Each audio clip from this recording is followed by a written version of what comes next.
So if you know me, then you know one very weird detail about me.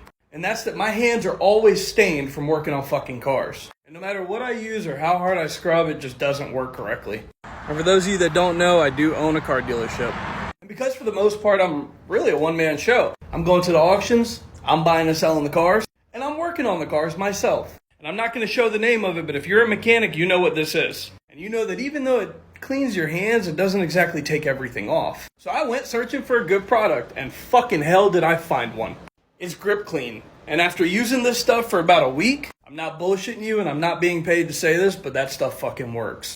It's a heavy-duty hand soap by gripclean, and it's fucking badass. They also make these wipes for your hands and your tools if you're like on the go or whatever. Honestly, the product is just impressive. I fucking love it. I'm gonna order more. And actually, their TikTok page is pretty weird. Not weird in a bad way, but weird as in like, they really think outside the box. It's mostly videos of them putting like shit that shouldn't even go on your hands all over their hands and using their product to clean it off. That's really what got me wanting to try the product in the first place. But seriously, if you guys are struggling to clean your hands, for the mechanics and hard workers out there, the hand cleaners by gripclean, they'll do the job. This thing was 72 wipes, like $25 and worth every fucking penny. And this big ass fucking thing, it's about $30 and it's also worth every fucking penny. And it surprised me even more that now I don't have to spray brake cleaner all over my tools. I can just use the wipes.